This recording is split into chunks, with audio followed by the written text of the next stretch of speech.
Tudo bem, gatonas e gatões? No vídeo de hoje, eu gostaria de falar um pouquinho mais a respeito das suas necessidades sociais. Eu tive a ideia de fazer esse vídeo porque eu sei para uma de duas áreas. Ou você pode confiar em todo mundo, não ter noção de limites, não ter noção da diferença entre as suas necessidades e as necessidades do outro, né? E aí você rotineiramente se machucar. Mas aí eu também argumento que você pode misturar as coisas. Você pode ser que você constrói uma muralha interior para impedir a real intimidade. Então, tendo falado essas características, esse vídeo vai ser... Eu gostaria de falar um pouco mais a respeito de como que tudo isso se manifesta na área social da sua vida, como que você pode enxergar as suas necessidades sociais, como satisfazê-las e como entendê-las um pouquinho melhor. Quem que chegou? Oi, Aline, Kátia, Cris, Edna, Ana. Tudo bem, meus amores? Então, bora lá. A gente não tem várias necessidades com as quais a gente nasce. Então, essas necessidades são necessidades humanas, todo ser humano tem, e são necessidades universais, tá? Isso quer dizer que ou você satisfaz a necessidade, você sente satisfação, plenitude, prazer e paz, ou você não satisfaz a necessidade e você vai sentir um desequilíbrio. Não adianta o quanto você tenta se convencer de que você não precisa de algo, que aquilo não é tão importante. Você nasce com um pacote de necessidades e faz parte da nossa superação enquanto filha e filho de mãe narcisista, reconhecer as nossas reais necessidades, mesmo as que nos causam terror, porque a gente tem sequelas relacionadas a elas, e descobrir formas saudáveis de ir sim incluindo essas partes da nossa vida, e não achando que a gente tem que se isolar, se excluir do mundo, excluir o mundo da gente, virar e viver numa bolha à parte. Não, necessidades sociais fazem parte do pacote de necessidades humanas, tá? E aí, a gente... é bom entender algumas questões sobre essa necessidade social. Primeiro, a gente tem a necessidade de se sentir parte de um grupo, tá? Então, tem algumas coisas que eu queria comentar com relação a isso. Para nós, filhas e filhos de narcisistas, uma crença limitante extremamente comum é a crença eu não sou boa o suficiente. Quantas de vocês não têm ansiedade social, fobia social, que é aquela sensação de ser tão inadequada, diferente, esquisita, mal adaptada, que você acha que os outros estão percebendo a sua imperfeição o tempo inteiro e você se percebe incapaz de se inserir nos grupos sociais, né? Então, sendo uma sequela extremamente comum para nós, eu gostaria de mencionar algumas coisas.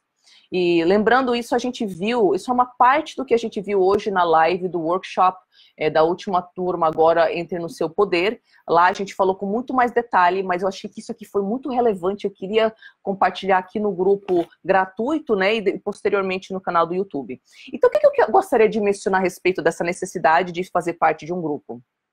Bom, primeiro, gente, que quando a gente quer fazer parte de um grupo, é importante entender que existem diferentes grupos com diferentes características. E não é porque os grupos que você enxerga são grupos que têm características e hábitos com os quais você não se identifica, que isso é uma sentença de morte para a sua vida social. E a gente não pode interpretar dessa forma. Na verdade, faz sentido entender que, independente das suas características, existem tribos para você. Tem tribo para tudo que é tipo de gente. Gente, até serial killer consegue se achar para matar juntos. Então, pode ter certeza que você não é tão esquisita assim, que não tem um grupo de pessoas que vão validar você, vão aceitar você nas suas características sem julgamento. E, às vezes, também parte da nossa sensação de que a gente é inadequada e não vai conseguir achar um grupo é porque faltou na nossa formação, faltou socializar, né? Como muitas de vocês sabem, muitas mães narcisistas, como uma tática de manipulação para desempoderar o senso de eu da filha, de forma a criar uma codependência entre a filha e a mãe, para a filha não achar que ela é capaz de satisfazer as próprias necessidades de ser uma adulta, muitas filhas de mãe narcisista são isoladas, muitas não são proibidas de ir para a escola, ou se elas vão para a escola, elas não podem ter amigas, né? Elas têm que ficar cuidando dos outros irmãos, e ser a mãe dos irmãos, ou elas têm que ficar limpando a casa o dia inteiro, ou elas têm um monte de responsabilidade de adulta, e elas acabam não tendo uma vida social. E não tendo uma vida social, gente, você passa pela sua infância, pela sua adolescência e de repente pela fase adulta, o início da fase adulta, como se comportar. E é claro que isso vai fazer você se sentir inadequada. Eu lembro que quando eu estava no ápice da minha fobia social, era tão anormal para mim ter contato com pessoas de um jeito saudável, que quando alguém me abordava, eu tinha que passar um roteiro na minha cabeça sobre quais eram os comportamentos esperados. Eu tinha que falar para mim mesma, agora você tem que estender a mão, agora você tem que chacoalhar a mão, agora você tem que sorrir, agora você tem que responder se você tá bem ou não tá bem.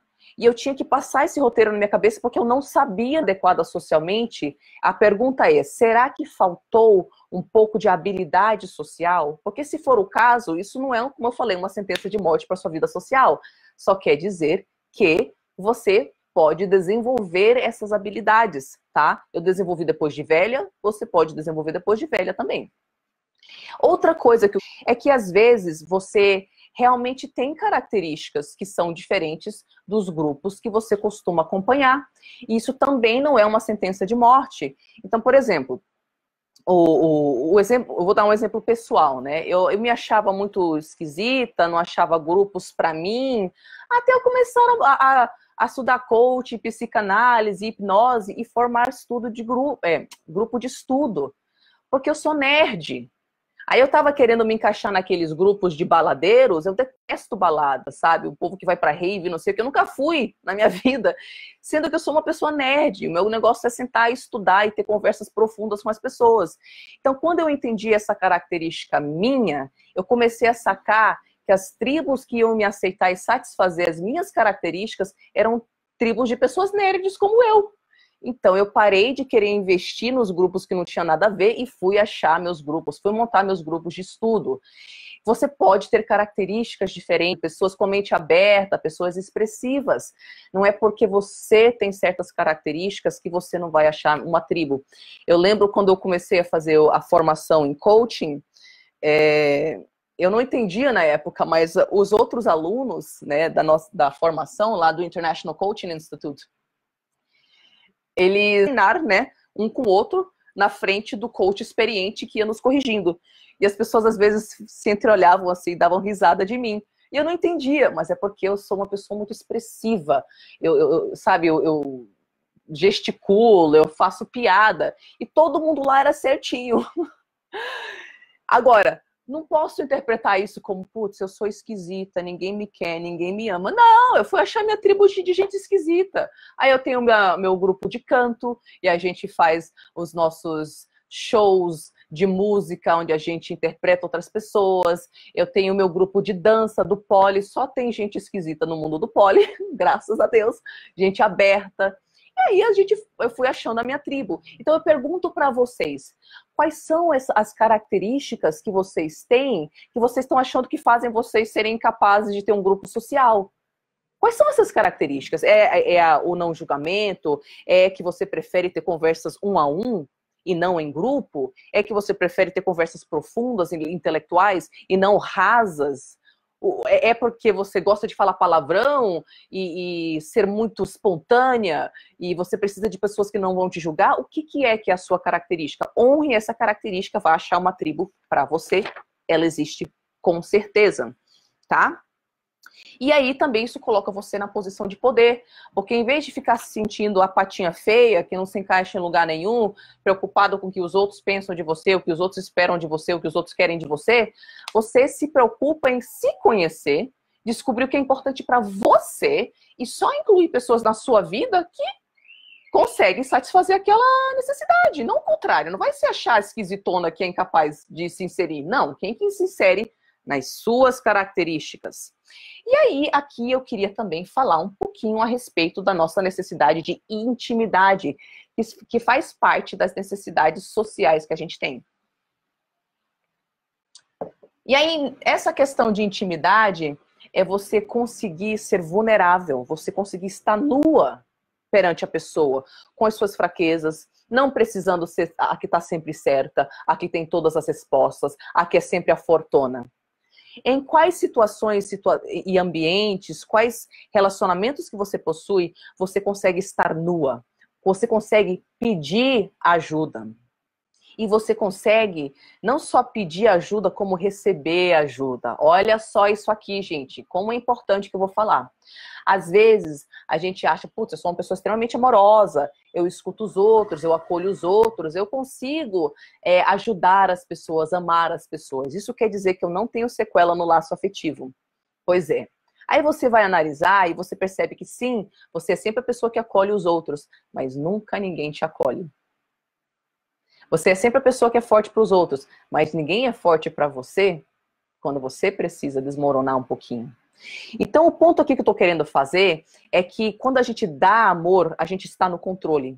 Porque a gente controla o que a gente dá, o que a gente não dá. E é o outro que tem que se abrir para receber. Mas quando a gente recebe amor, a gente não está no controle. Aquilo é uma vulnerabilidade, uma abertura, uma nudez, que às vezes a gente tem um terror àquilo. Então a gente prefere dar, mas Deus me livre de receber amor.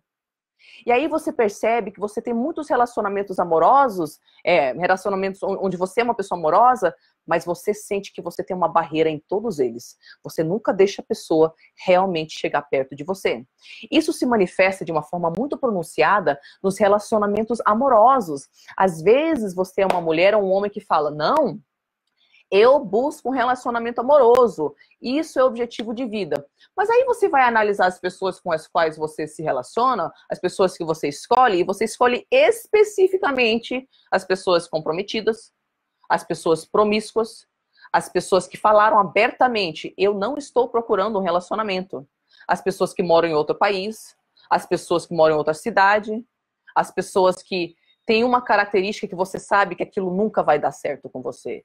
Eu, durante muitos anos, os homens que eu escolhia para me relacionar eram os homens que não me estimulavam intelectualmente. Porque no meu terror de formar um real laço afetivo com eles, eu achava que se eu escolhesse um cara com o qual eu não pudesse realmente me relacionar, me conectar, seria menos doloroso para mim. Eu poderia me desfazer dele quando eu quisesse. Olha só o que a gente faz na cabeça para evitar você formar o laço afetivo. Então eu pergunto, você que diz que busca amizades, você que diz que busca relacionamentos amorosos, quem que você está escolhendo? É a pessoa que está disponível para você?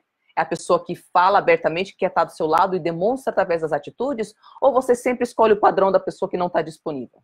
E o que isso quer dizer a respeito da sua real disponibilidade para aquele tipo de intimidade? Então, meus amores, são essas coisinhas que eu queria lançar aí para vocês, essas contemplações, esses pontos de reflexão. E eu queria perguntar para você, como é que anda a satisfação das suas necessidades sociais? Como é que anda a sua crença relacionada à ideia de que sempre tem uma tribo para você? Não interessa quão esquisita, diferente, antissocial, ou seja lá o que for você é. O que você pensa e sente a respeito disso? Quando eu digo que todo mundo tem uma família aí no mundo, isso parece real, parece balela? Como é que anda a sua capacidade de receber amor, de estabelecer um laço íntimo onde você é vulnerável na frente dos outros? Escrevam nos comentários, eu adoro ver como é que está a evolução de vocês, onde é que vocês estão travando. Me falem o que vocês perceberam de insight durante essa live. Eu quero muito saber o que vocês tiveram de insight. E para vocês que estão no canal de YouTube, se você curtiu o bate-papo, inscreva-se no canal. Se você achou que o vídeo foi importante, então compartilhe ele. Pode ser importante para outra pessoa. Dê um like. Se você quiser continuar com mais conteúdo, eu tenho uma lista de e-mail por onde eu compartilho conteúdo exclusivo. O link está na descrição desse vídeo no YouTube.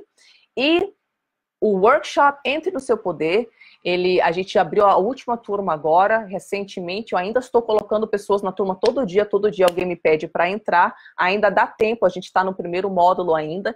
Então, se você tiver interesse, me mande um e-mail para info@tarianarocha.com.br. Tariana com Y info@tarianarocha.com.br, que eu mando para você todas as informações sobre o workshop. E vocês que estão aqui no grupo, se vocês quiserem saber mais, eu tiver com energia para fazer a reprogramação dessas sequelas que ficam, para saber na forma prática como é que a gente pode ir mudando essa realidade das sequelas que ficam de ter sido criada por uma mãe narcisista. Então, no workshop eu dou ferramentas práticas, passo a passo, que vocês conseguem seguir e ver na hora que aquilo está gerando um resultado para você.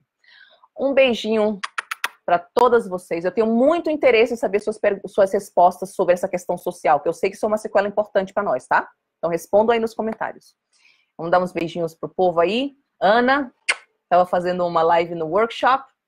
Agora, Aline, Kátia, Ana Maria, Anne Angeles, Márcia, Josi! Viviane, Graziele, Anne, Michele, Valéria, quanta gente. Eu adoro quando vocês entram. Cris, beijinho para todas vocês. Até a próxima live.